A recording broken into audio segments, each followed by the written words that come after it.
Ladies and gentlemen, please welcome our closing panel. Hello, everyone, once again. My name is Armine Afeyan. You're probably tired of hearing my voice at this point, but I'm the CEO of the Aurora Humanitarian Initiative. It has been an absolute honor and pleasure to be here with you all today. As I said earlier, I think this is the best room in any place, in any city, in any world that's out there. And I hope that after a lively afternoon of discussion and exchange and the beginning of a conversation that I think will last a long time and will be the work of a lot of our lifetimes, I hope that you feel the very same. We're going to close this summit with a conversation about storytelling. I'm going to introduce our panelists in just a moment. I know everyone's waiting with bated breath. But first, I want to just acknowledge that everyone in this room has a remarkable story to tell. We've heard a lot of them today around the conversation tables, and I thank you all for your candor and for your openness to one another and to us. We wanted to end on this note because everyone has a story about how he or she first became focused on the importance of helping other people, and then yet another story, or maybe the same one, about how they decided to do something about it. For me, just very briefly, my version of that story starts way before I was born. It's not a secret, I don't think, at this point, that I've been around Aurora from the very beginning because one of the three co-founders, it was Ruben Vardanyan, the late, great Raffi Gregorian, whose son we're really honored to have on stage with me as well and on our board, and Aurora Afeyan, who's my father, came together to found Aurora. And part of that was their shared histories of being descendants of Armenian genocide survivors. It doesn't take a doctor or a scientist, although I know we have many in the room, to realize that that means that I too am descended from a survivor.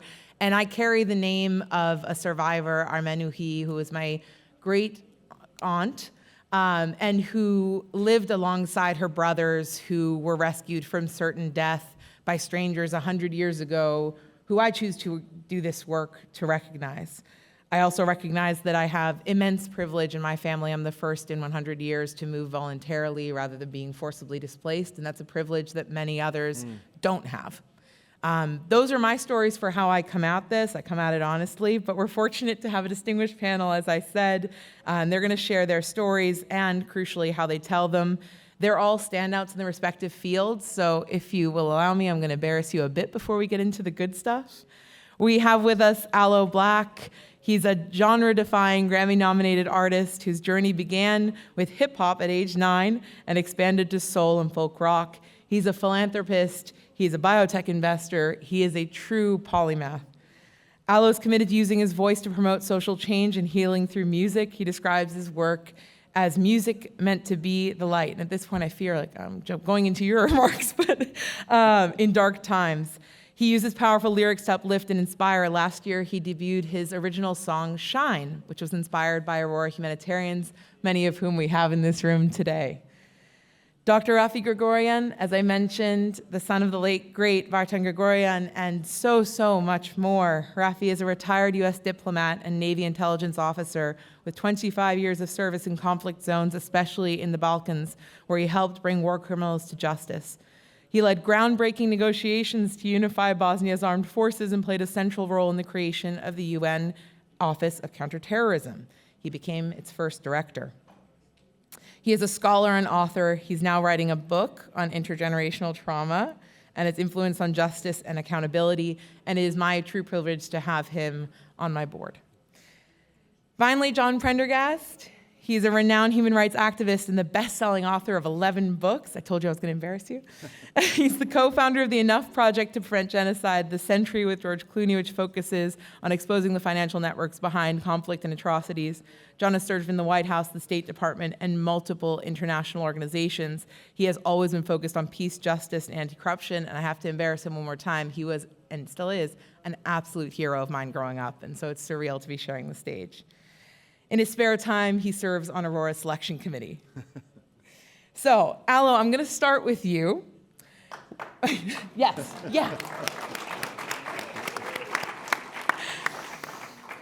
Aloe, I'm going to start with you. We're here in Los Angeles. We're on the beautiful UCLA campus in the wonderful city of Los Angeles, where you grew up and you still call home.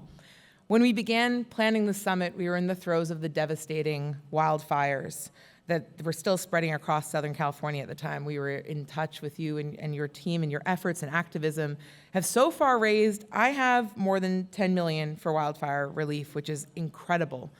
So my question for you, yeah, absolutely.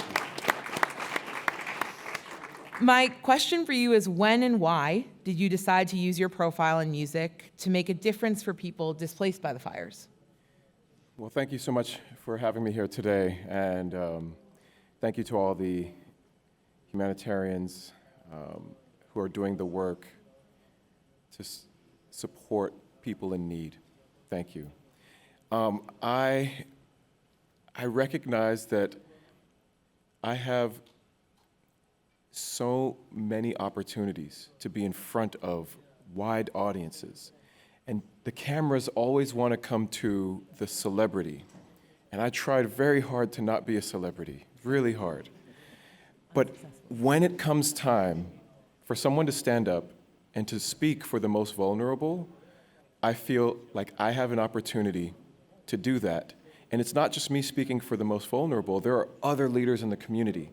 I get to bring them in, and I get to hold them up and let them be seen as well, because they're doing the actual hard work.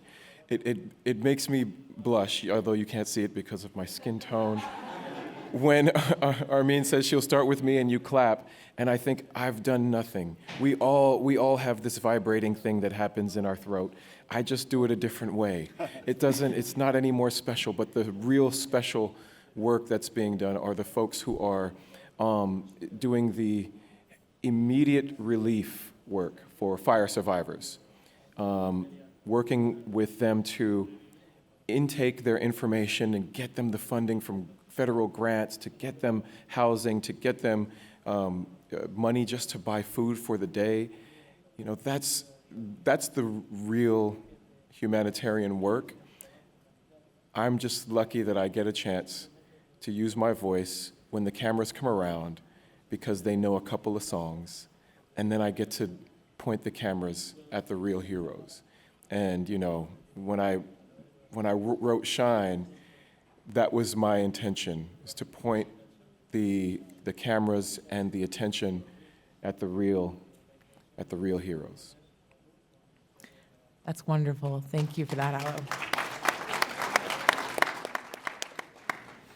So, Raffi, I'm going to come to you next. We heard earlier today during the opening plenary quite a bit around institutions and individuals, particularly institutions that are undergoing a lot of, to put it diplomatically, if you allow me fun, a lot of change.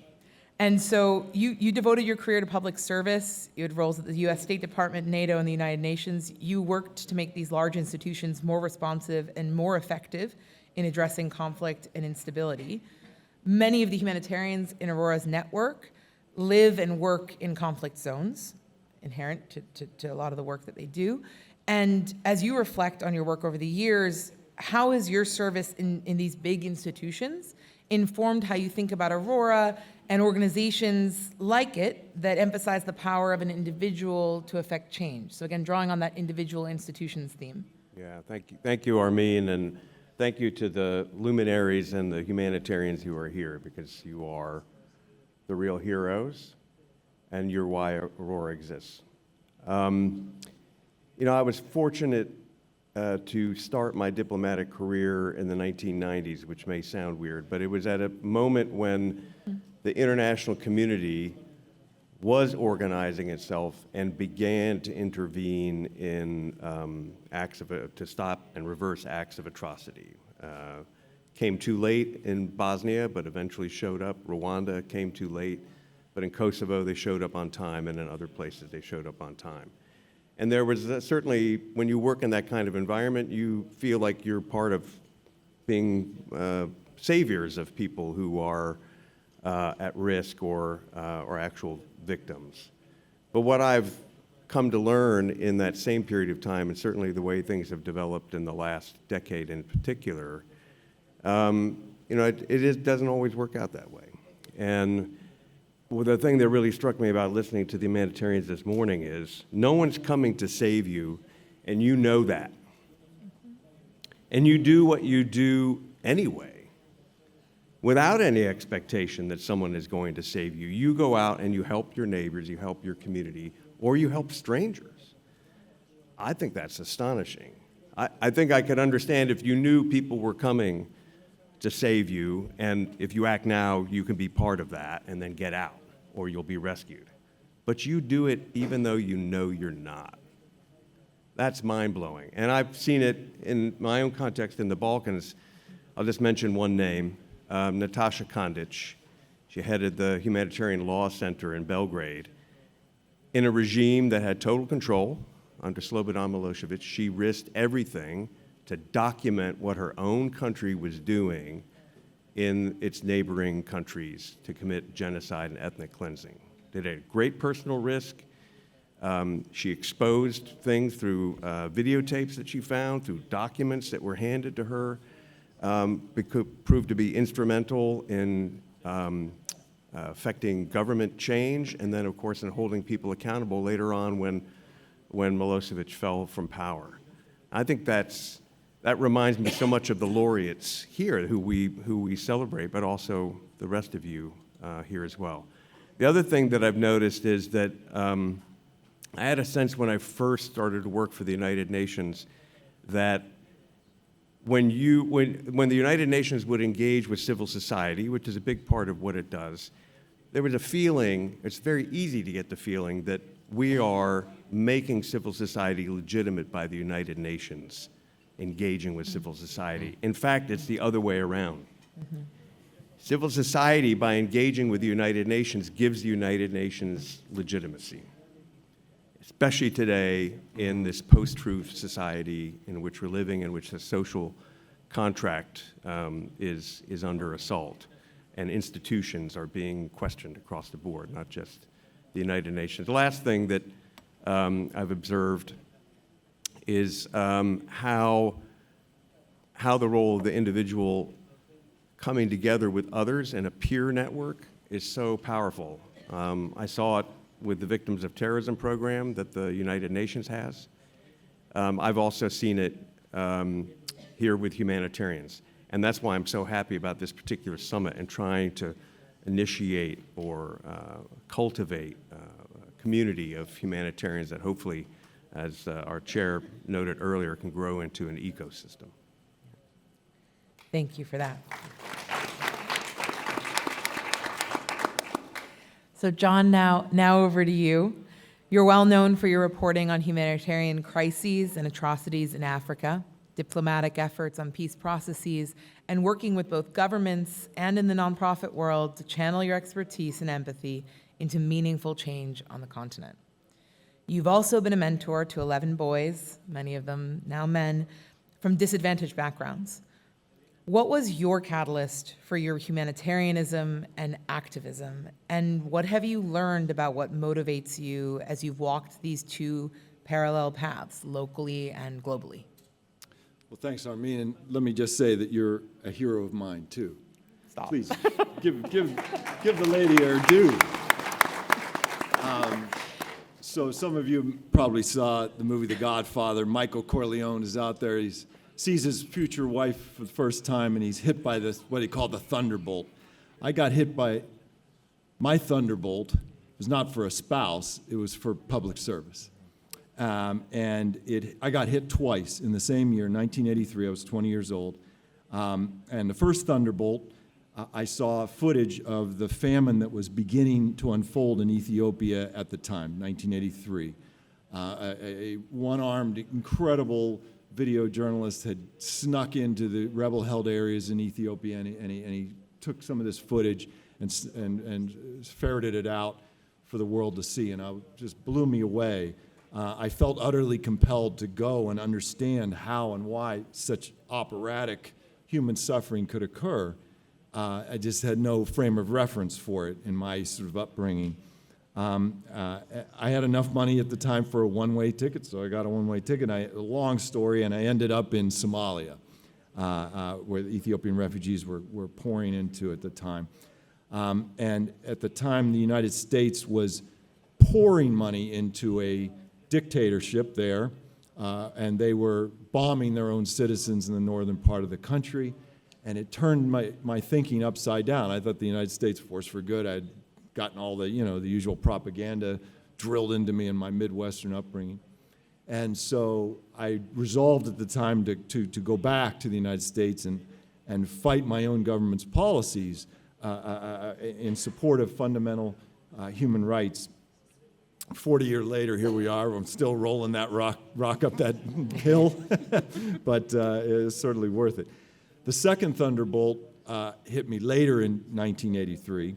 I was in Washington, D.C., and I went to visit a friend of mine who was overseeing or running a homeless shelter, and there was a family of 7 kids living on one of the floors there of the building.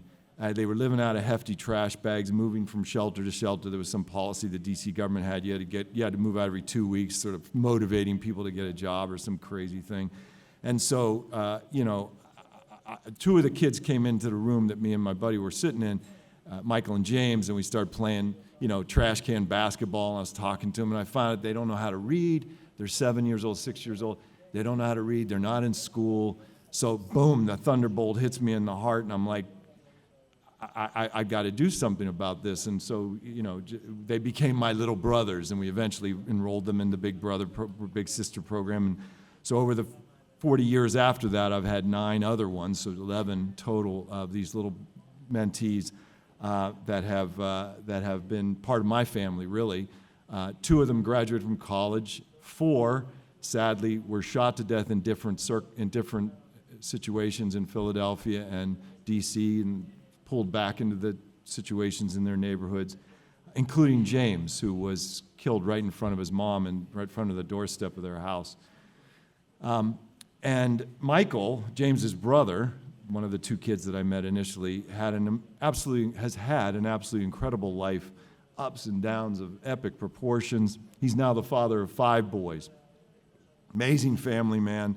We wrote a book about our lives together called Unlikely Brothers. Sorry about the plug.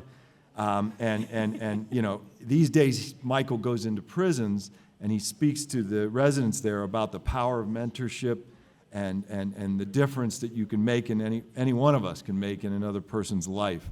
And no one is beyond redemption. But the second part of your question, Armine, I thought a lot about, because of course we get these questions in advance so we can think about them. And she said, if I don't, I'm the son of an Irish storyteller, and I would just talk for the next 45 minutes. I'm watching that clock tick down already. Now, if I don't stick to it, we're going to be in trouble. And these guys are much more interesting. So, but what motivates us to sustain our work? What keeps us in the game? And for all of us here, I'm sure it's a combination of things, but I wanted to take my shot at what they are. For me, the first and foremost, faith is at the center of my work. The ideal of being this humble servant, I'm not that, but I want to be that, and I've worked at that so hard. Beat that ego down and serve, and be there. Do what you can, where you can, no matter how small the task. Second sustainer of motivation for me is being part of community. I have the organization I work with at the Sentry. We have our group of people, and they're just, we're, again, rolling that rock up the hill together. And I have volunteered at this food pantry in my local area, and the volunteers come from all over the place, and we're this community of people who are just trying to do something good. And we have this thing called the Midnight Run, where a bunch of volunteers bring stuff down to folks who are homeless in New York City at night and do this. And being part of those communities in solidarity is really important, I think, in these long struggles. And all of us have these communities. A third sustainer of motivation for me is the challenge, right? Our missions, our campaigns, our struggles in the arena of human rights almost always are David versus Goliath scenarios. And I love a good underdog story, except when it's the Knicks versus the Celtics. I want the Celtics to win, let's be clear about that, but leaving that aside. So that in itself, like to be the underdog, to be always battling against the system, can be motivating sometimes. But my primary fuel, there's no real second to it, over 4 decades, has come from being proximate to the people on whose behalf that we're working, especially in these refugee camps and war zones where I've lived and worked and visited for most of my adult life.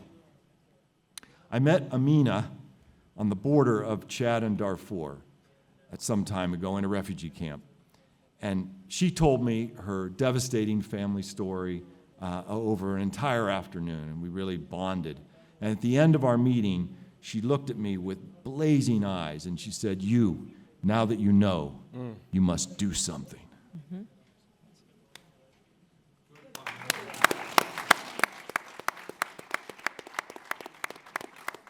So I want to point out, we're going to go through some more of the questions that now you know they received in advance. Thanks for that, John. But I want to point out something that happened there that was pretty interesting from a storytelling perspective. We heard a story about a remarkable woman called Natasha. We heard a story about a remarkable man called Michael. And we heard just now a remarkable story about a woman called Amina and her call to action. Those stories, I can't speak for you, but for me, will stay in my mind. And they're very authentic to what Aurora seeks to do.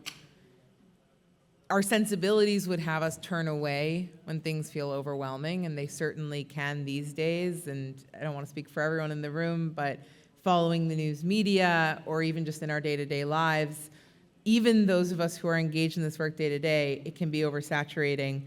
And the antidote to the temptation of that apathy can be a story. For us at Aurora, we think of it as the human in humanitarian, which we have right here in this room. Another type of story, or another thing that really stays in your mind, in your ear, is, of course, song. Who hasn't had a song stuck in their mind? Who hasn't bothered everyone with maybe getting the lyrics wrong over time? So, Aloe, with that, I'm going to come back to you and say your activism extends far beyond the work that we spoke about earlier with wildfire response and recovery, and you've been very open in highlighting the relationship between music and your activism on issues that are close to your heart. Was there a moment during your life that first compelled you to consider music as a tool for social change? Yes. I was radicalized, you should say, by an organization here in Los Angeles called the Community Coalition of South LA. You know, thank you. Love a I had been making music as a pastime. I was working in corporate America, and so music was fun for me. But then when I got laid off, music became the bread and butter, became my career. And when I got signed to an independent label, I was just doing what a young artist will do, writing whatever fanciful ideas I had that I thought would make my friends laugh or make the girls dance. And I was lucky enough to have a song that ended up being a hit. It was called I Need a Dollar. I need a dollar, dollar, dollar, this what I need, hey, hey.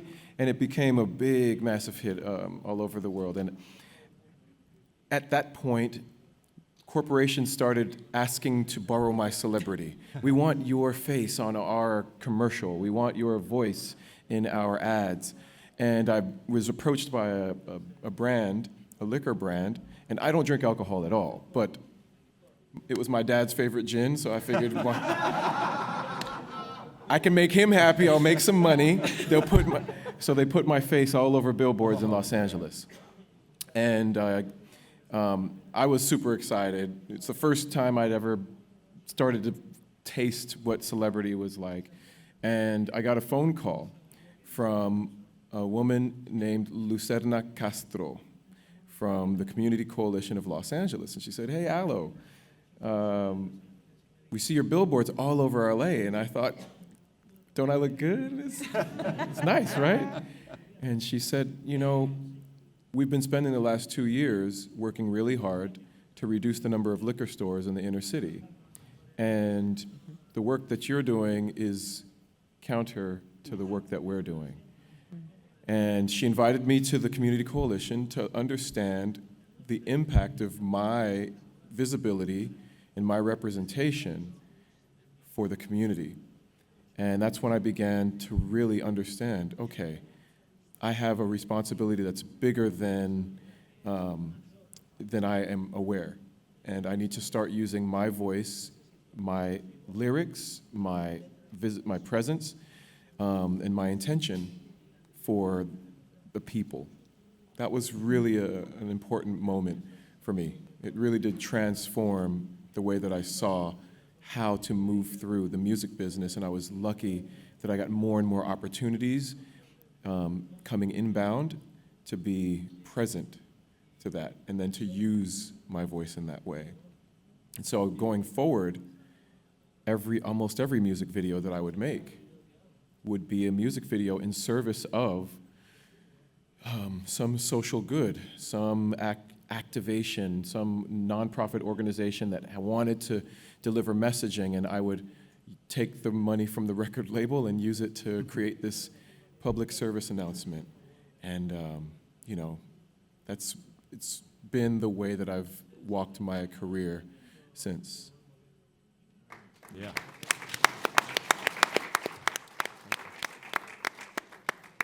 That's really wonderful, Aloe. Thank you for sharing that.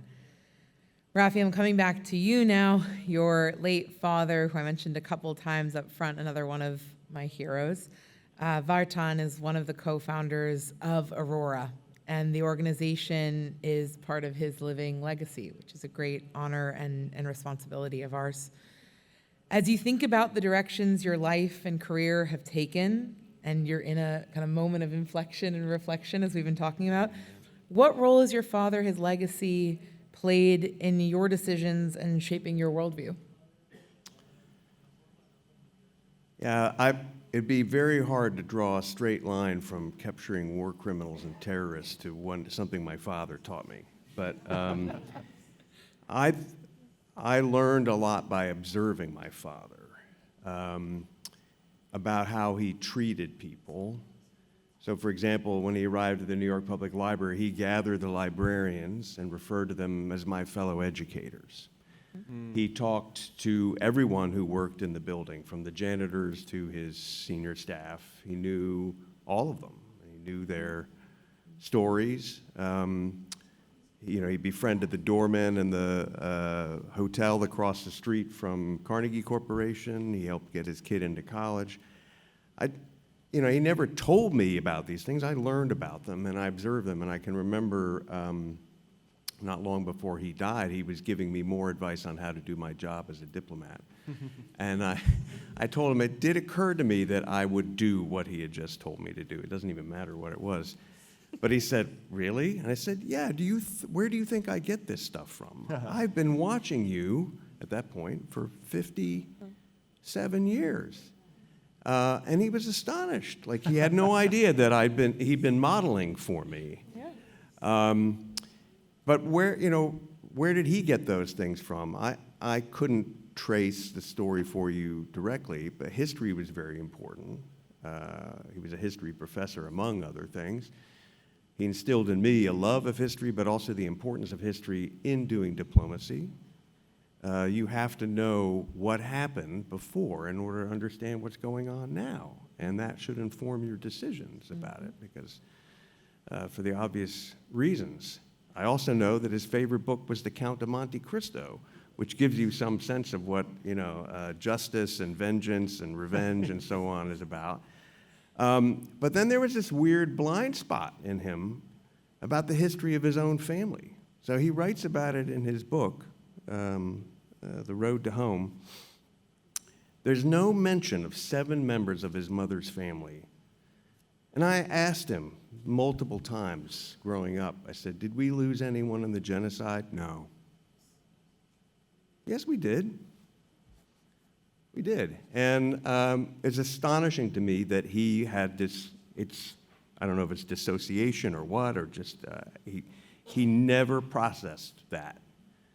And I feel in some weird way that what I had been doing for a career was in some ways an expression of dealing with that part of his upbringing and his ancestry that he didn't even want to acknowledge himself, because growing up, learning about the Armenian genocide by accident, not because my father taught me about it, and then being exposed to Cambodia, Rwanda, Bosnia, after being told never again after the Holocaust and finding that's not true, I just felt like after what happened to the Armenians, we have to do something about that if we can.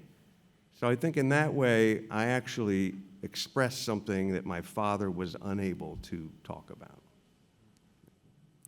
It's really...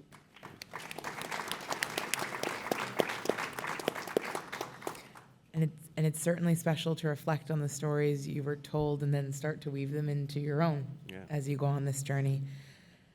Something that I heard in our last two responses that we're going to pick up on in the next question for John is attention and spotlight. We started off with Aloe talking about people paying attention for the drastic understatement of the vibrating thing that we all have. Yours is phenomenally special, and the ways in which he takes that attention and turns the spotlight elsewhere, and that is something really interesting.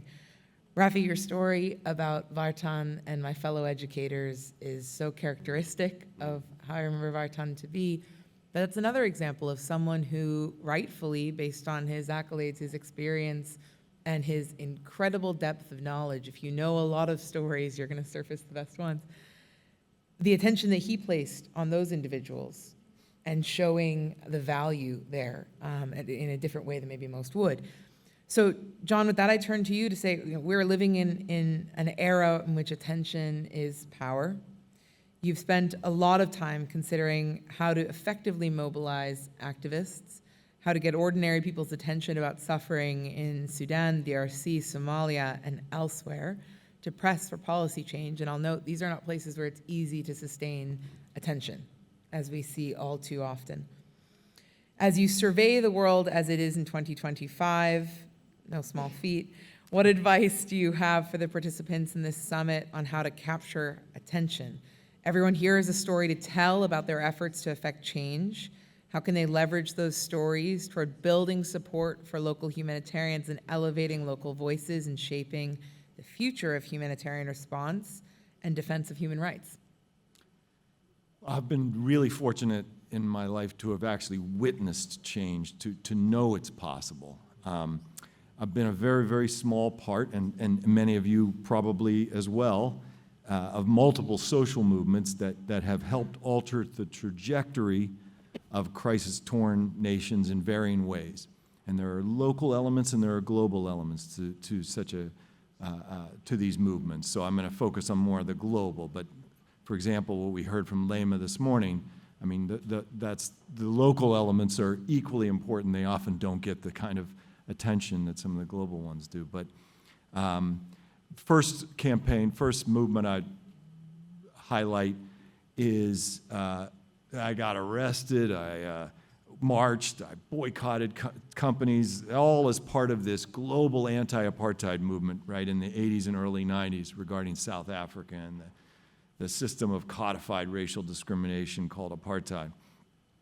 And years later, you wonder if this stuff matters, what your individual do. And years later, when I was working for President Clinton, he sent me to help and support, let's say, because President Mandela, after he retired, became a sort of global diplomat, and he was leading the peace talks in Burundi. And so President Clinton wanted to help him, so he sent me to help him with the process.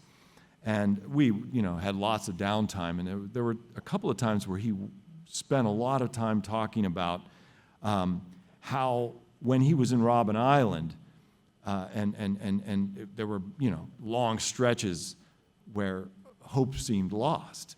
And these guards would sneak information because they loved him. They would sneak information into him about what was happening in the outside world, and some of which was about the often student-led anti-apartheid activities. These campaigns that people were waging all over the world in support of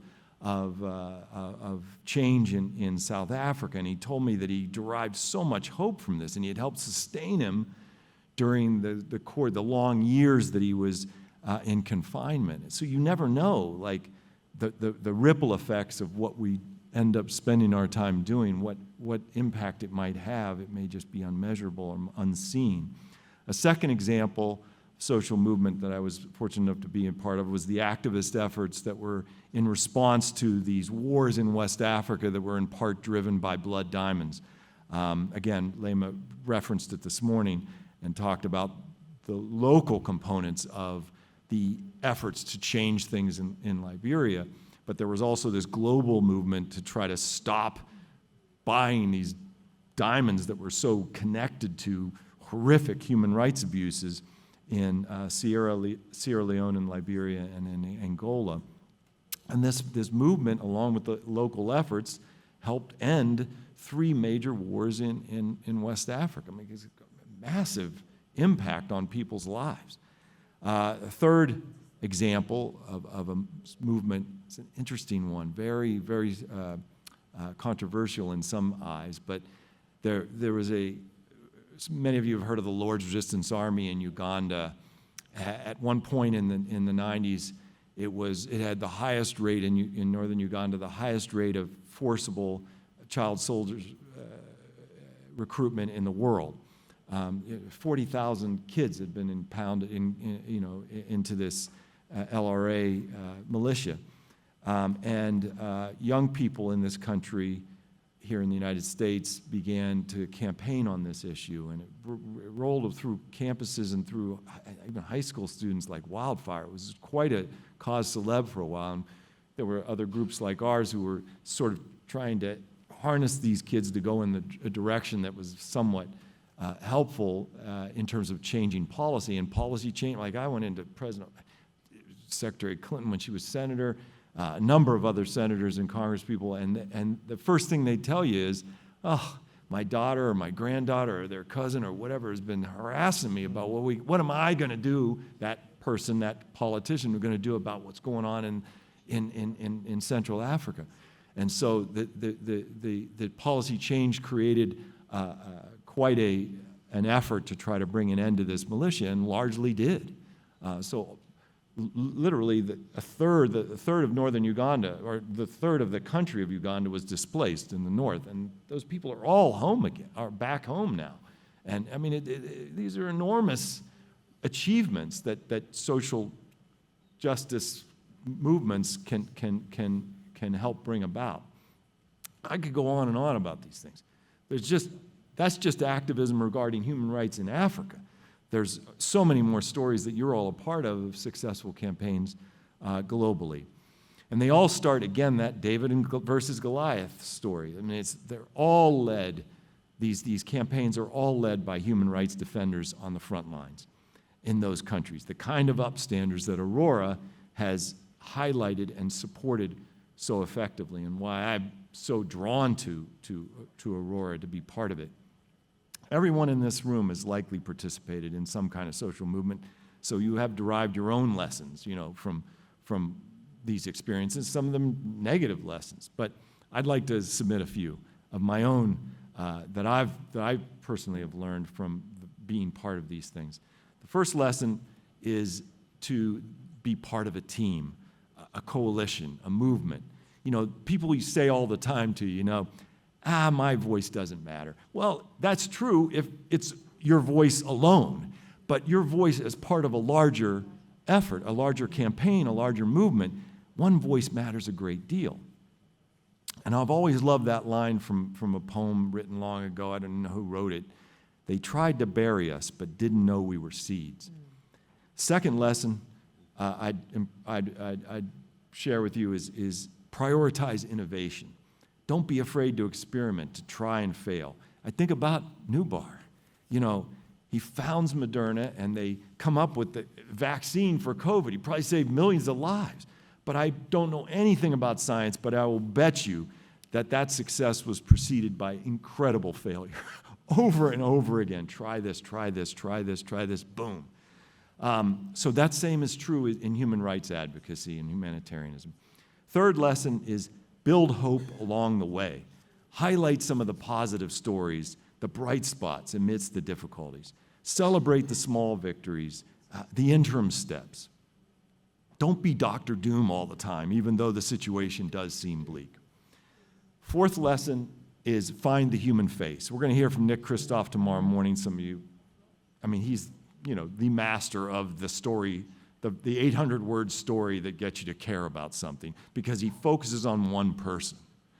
And he cited in one in what is op-eds, I think he's done it a couple of times, this academic in Oregon or Washington or somewhere, his name is Paul Slovic, and he does these studies about human motivation, and I'm going to try to get it right if I do. So he did one study where he had a group of the study participants, and there was 2 pictures. He said, okay, here's your monopoly money. You can give $1,000 to one or $1,000 to the other. Then he shows them the 2 pictures. The first picture is a picture of a refugee camp. And in the refugee camp, it says, listen, if you give $1,000 to this, you will save 100 lives. And then they give them a second picture. It's the exact same refugee camp, but there's one image superimposed at the front of the picture, integrated into the picture, and it's of one little girl. And that one says, if you give your $1,000, you'll save this person, and her name, whatever it is. And of course, 99% of the people give, even though they could have saved 100 people, according to the thing, they give it to the one person. It's the concept of psychic numbing. We're just overwhelmed by these massive tragedies. But if you find that human face to the story, it's just more effective in galvanizing interest and support. 5th lesson, and I apologize for this, harnessing the power of celebrity when possible. Aurora has been great at this, I think. And it's not just entertainment celebrities, even though you've tried not to be a celebrity, who do amazing things. Because, I mean, trust me, we would have so much more trouble getting attention to some of these causes without. But there are also these humanitarian heroes. This is what I love a lot of things about Aurora, but this is one of the best. Like, you're not turning them into heroes, they're already heroes, but you're highlighting these stories of these people who otherwise would not be known by as wide a segment of the population, whose stories are incredibly inspiring and catalyzing for action, especially for recruiting young people to the cause so we can replenish our, as we roll off the stage, we got other people rolling in. A 6th and final lesson is embrace your Don Quixote. I've chased many windmills, my friends. In this work, you have to dream big. You have to be willing to fail. You have to keep showing up. The civil rights lawyer who my wife works for, one of my heroes in this world, Brian Stevenson, said, our biggest challenge is getting people to believe things they haven't seen. We all have something to contribute. I think of my friend Norm. I love that name. One day, he saw pictures from Darfur at the height of the genocide in the mid-2000s. Norm was at first, like so many people are, he was overwhelmed by what he had seen. He's a part-time poker player. There's such a thing in this world, that you're that good at poker you don't even have to work full-time. Like, that's pretty cool. Part-time poker player. What can he do? So he decides, okay, I'll organize a poker game, and I'll raise a few $100 for Darfur, for the people of Darfur. At least I did something. Soon, as the word gets out, a bunch of the big-time professional poker players, if you're an insomniac like me and it's 3 in the morning and you're on ESPN3, those are the guys, man. They're up there. So they dominate. And they sign up for this thing. They're like, I want in on this. And then, of course, if you're going to play a serious poker game anywhere in the world, Ben Affleck and Matt Damon have to come. And then Charles Barkley has to say he's going to MC. And then Adam Sandler and his comedian buddies, who are also obsessed with poker, they have to show up. And Don Cheadle co-hosts the thing and brings in all kinds of other people. And it was ridiculous, the kind of army of people that showed up for this thing. The World Series of Poker adopted it, the event, and made it an annual thing in Las Vegas for like 3 or 4 years. And Norm ends up raising millions and millions and millions of dollars for the people of Darfur because he stood up and did something. We can all do something with a little imagination. So I read a study once about what motivates people to join a cause or to donate to a cause. And I just never, I would wish I could find this thing because I would send it to everybody I know. The 3rd most cited reason people that responded to this study, they said it was the biggest study that had been conducted to do, about this topic. Not that there are many studies, I have no idea. The 3rd most cited reason for joining or donating to a cause was an effective ad. Somebody saw an effective ad, and they go, okay, I'll do something about this. The second most cited reason, believe it or not, was that a celebrity that they follow talked about the issue or whatever, they did something about it, and they said, I'm going to do something because that's my, blah, blah, blah. The most cited reason, though, by far, blew the other ones away, for joining or donating to a cause was because a friend or family member asked them to. I mean, we have so much underutilized power, I think. Over the course of our lives, we will constantly face this choice of whether we're going to be an upstander or a bystanders. And if enough of us choose to be upstanders, as the Aurora Network has, we can sometimes, it's not going to be all, but sometimes change the course of history on the things we care about.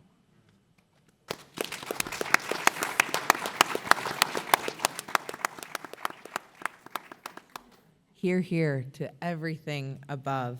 Thank you for those lessons. I'm going to ask you to indulge me, and I know you will because we're sitting here. I'm going to ask a little bonus question. And I'm going to, just to be fair, I know, you're going to have to, yeah. So listen, and I'll be fair, I'll take a stab at answering it first. The question that I have for this group is, what is a story that you want to tell? One that hasn't been told yet. It can have played out before. It can be one that is being written.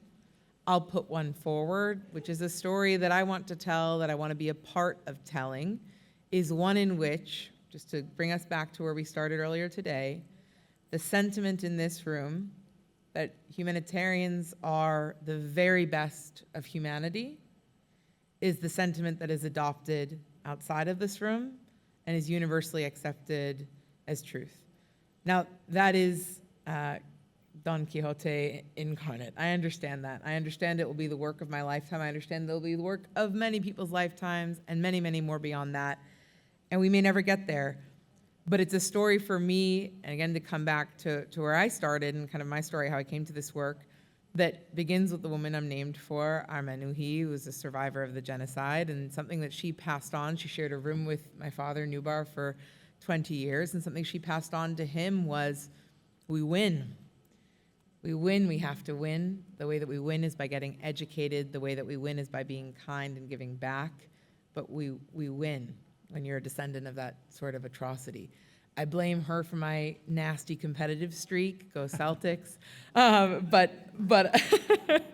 But the reason why I think of those two pieces is that I think that we all win in a world in which humanitarians are held up as the best of humanity. Aurora has a part to play in that. Everyone in this room has a part to play in that, in your daily lives and your work, and I applaud that. But that's a story that I really want to be a part of telling.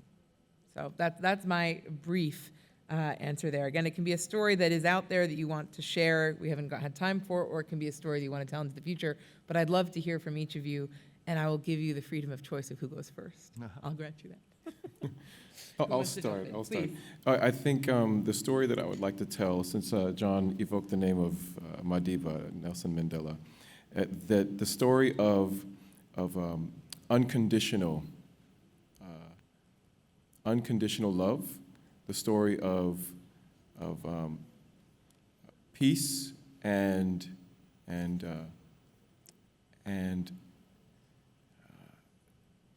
self-control.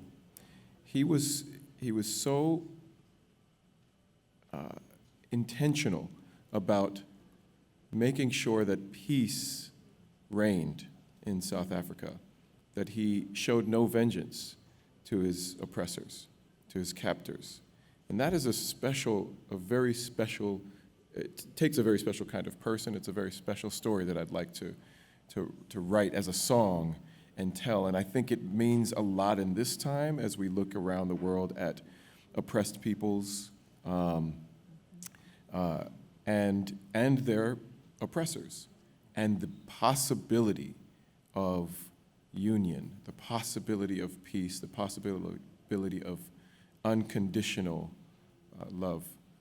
That is a story that I want to amplify.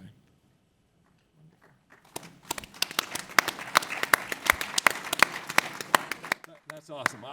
Can I just continue the Madiba storyline? President Mandela, during these negotiations I referenced in Burundi, incredible diplomat, just like astounding tactics. This is a war of extremes where the groups, everyone said there's no way that would be reconciled, and he would work them relentlessly. But they had such respect for him, so they would sit there and one minute he'd be lecturing them, the next minute he'd be listening, and he would serve them tea. He was a bit frail by this time, so it would take a while, but he was so humble, just and humble servant. This is what his whole character was about. And he saw the points of compromise. He would just drag their bottom lines out in such magnificent fashion. And, the Americans, like myself and others who were supportive of the diplomacy, were just in awe of how we were helping not. We just, was just demonstrating that there was a multilateral coalition behind him was more the purpose of our being there. But I just wanted to, once you said that, I was going to tell another story, but then once you said what you just said there, I just wanted to, the power of peacemaking, the power of the peacemaker, the humble servant, whether it's in a local community or whether it's wars and great wars in nation states, is a motif throughout history that is just so important, and that we can uphold and continue through the Aurora Network by telling those stories and by highlighting the opportunities there are out there for peace and reconciliation. You have 8 minutes, so I hope you're in for a good war story. So you mentioned that I helped negotiate the creation of a single multi-ethnic army for Bosnia. They had 3 former warring armies. When the war ended, they were allowed there. People said they would never get together, but we managed to craft a deal to do just that. And we were reaching the final stage of that process when in June 2005, the 10th anniversary of the Srebrenica genocide approaching, Natasha Kandic brought to TV a video of Serbian forces from Serbia, not Serbs in Bosnia, executing Bosnian Muslim men at Srebrenica. Video evidence that they had been involved, which they had been denying all along. And at that point, the Bosnian Muslims in the negotiation said, oh, we can't possibly agree now to form an army with the Serbs and be part of that because of this film, because of what they did to us. And the whole negotiation was falling apart. And the tragedy of that would have been that the Bosnian Muslims had fought for a multi-ethnic state that would be part of NATO and the European Union. So I went to go see Bosnia has a 3-member presidency, 1 member's Bosnian Muslim. I went to go see him and I said, what is going on? Why are you backing out of this agreement? And he said, Raffi, did you see this video? And I said, yeah, I saw it. It's terrible. Tragic, those boys being murdered before our eyes. He said, I can't do it. If we agree to this, then I'm putting ourselves at risk. I said, do you want to give up what we've negotiated here and what these people died for? Or what? He said, well, the Serbs won't acknowledge that they killed us. I said, well, the Turks don't acknowledge that they killed the Armenians. But are we going to let ourselves be defined? We're going to define ourselves as victims and portray ourselves that way. And I'm thinking about your story, right? About we win by living and succeeding. Or are you going to let the Serbs do that? The Serbs aren't doing it to you. You're doing it to yourself. You don't need their permission. I said, so you have your choice here. You have the army that brings you to the statehood that you want, or you can stay a victim. I said, which one do you want? And he said, we want statehood. We want an army. We want to join NATO. We want to join the EU. So I just say that because of Alice was mentioning earlier today about memory and everything else, the importance of the good things that come out of that. What did these people die for? And if it wasn't to realize this vision, then it would have been for nothing. So it's really up to you as to how to define yourself, not how the perpetrators do it.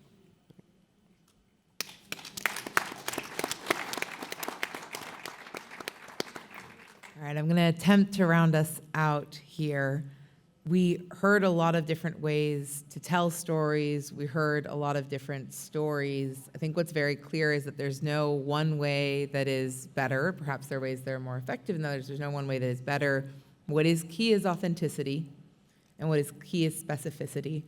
And that's what we have a lot of in this room. We have firsthand knowledge, expertise that is hard fought, hard earned. And so there's a lot of potential there. I think something else, and Raffi, to call on where you ended, and something that was discussed on the opening panel today, is that there's no one coming. This is the room. We are the people. You don't need permission. And the narrative, the story that you tell yourself becomes reality. If that's a winning team, it's a winning team. If it's not, well, it is not. And I think what we have a lot of in this room as well, and what you heard about today, is that the story isn't what has happened to you, although that is part of the story, but it's not where the story ends. Where it gets really interesting is what you do with that and where you go from there. And so to bring it back to the room, this is the room, this is my favorite room, and something that some people here will have heard me say, I think all three of you have, something that one of my little sisters, another one of my heroes, had on her wall growing up that I saw every day. And it's attributed to many different people, so I won't pick sides. But it's a quote that says, if you are the smartest person in the room, you are in the wrong room. And so I want to say to this group, from me humbly, and perhaps others feel the same way, I feel today I'm very much in the right room, and I thank you all for making it that. Thank you guys. Thank you.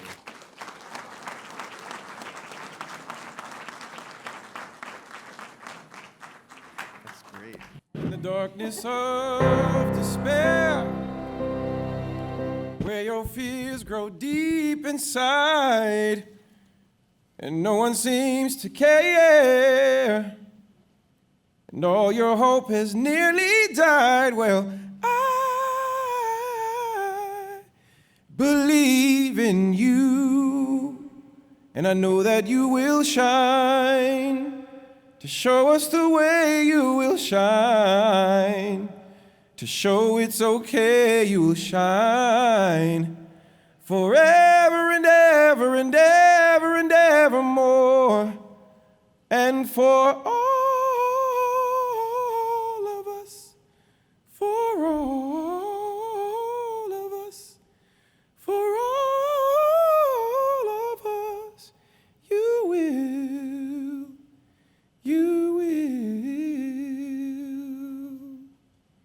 Keep shining. Thank you.